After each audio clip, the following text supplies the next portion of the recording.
Dear ladies and gentlemen, first I would like to introduce myself. I'm Andrej Pecjak. I come from a tiny country, Slovenia. We have just 2 million population.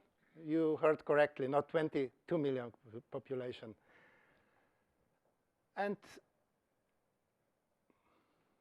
that's our institute. It's also a tiny institute, also founded with very tiny funds. Of course, it fits into the tiny country. But we work quite, we do quite a great job.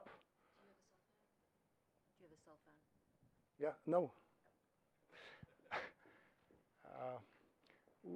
We do quite a good job. We do a lot on electric mobility, but lately also on sustainable mobility and sustainable energy. As you see, that's what we do, and for 6 people and some students, it's quite a lot. So our main vision and our main goal is to go sustainable, to go completely sustainable, but not we in Slovenia with the 2 million people and some 500 bears, but the whole world. Because we have the chance to go sustainable. Technology allows it. So that's where we live. There is a tiny village somewhere there, and there is our institute based. So we have mountains around, and that's the view from the office. I'm sure you would all like to work in such an office. And of course, it's quite inspiring. You know, it's an inspiring environment, so we can combine nature with latest technical achievements. What is not hard, because Ljubljana University is only 25 miles from us. So we are still very close to the source of knowledge, at least some knowledge that we can achieve. And we like to join tradition with future.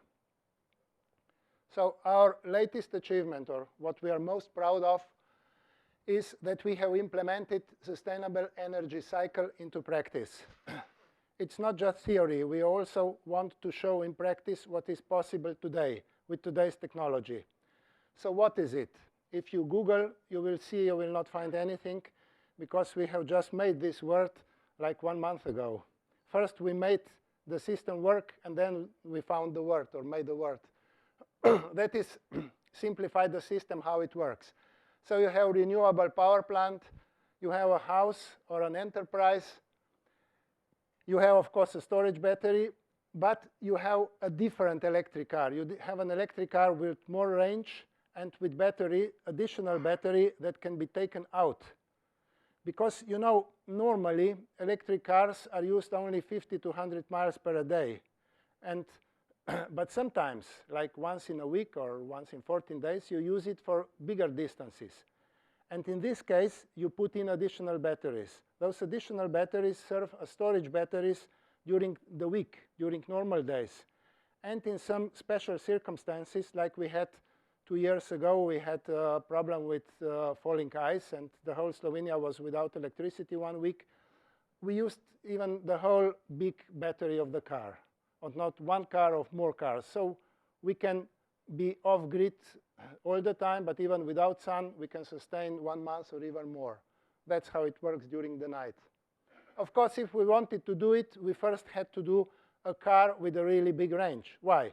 We wanted to show that it's possible, that it's just a myth that electric cars cannot have big range. So we made a car, a family car.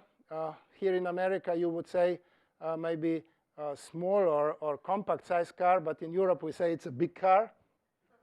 And we achieved 513 miles of driving per single charge. We drove it this year in Germany. It's a kind of world record, with average speed of 45 miles per hour, and in normal traffic, with all the traffic jams included and everything what could happen on a road. And it still weighs less than 4,000 pounds, and if we had more resources, what we don't have, I'm sure it could weigh not more than 3,000 pounds. So why we did it?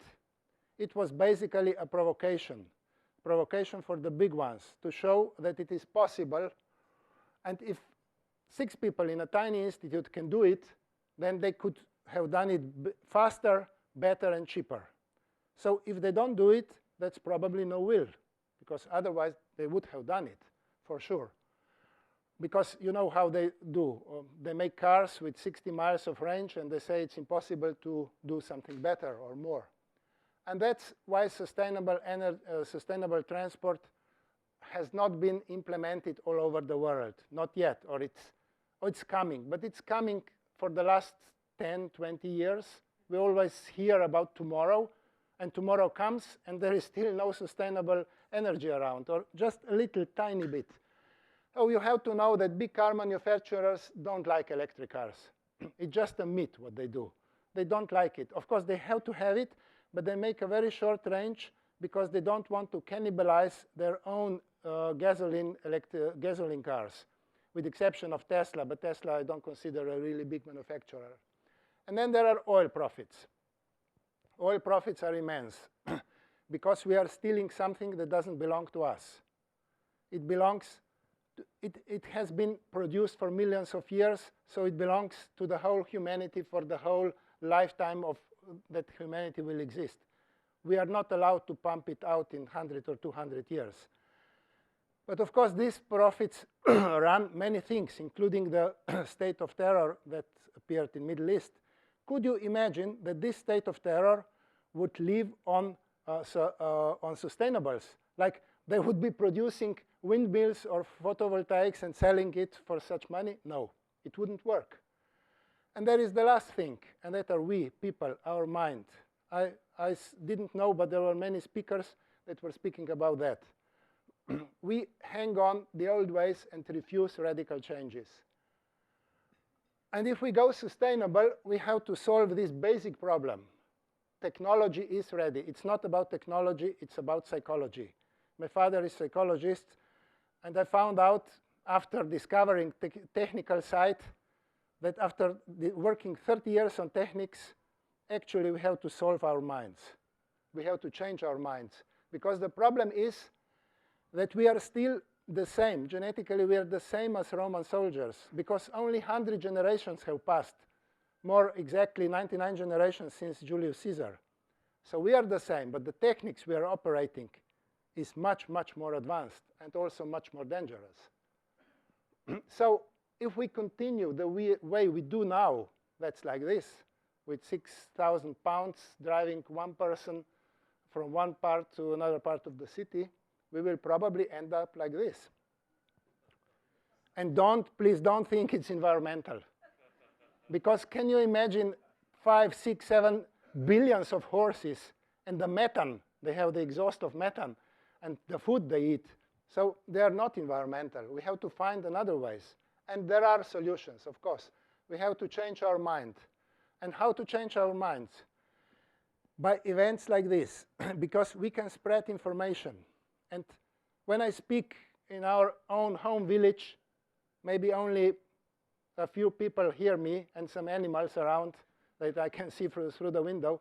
But if you speak from New York, the whole world will hear you. It's a really good spot. I don't like it as a nature, but it's a really good spot to speak from here. So I'm really glad that such thing exists. And there is still hope. And hope are young generations. Maybe you don't believe it, but we have to educate them. We have to invest into education of young generations, and they are the ones who will lead the world tomorrow, not we. As you can see, the little guy is very happy sitting in the motor of the electric car. But could you imagine him sitting on a gas guzzler engine, a hot engine and stinky engine? For sure he would be crying. So even small children know what is good and what is bad.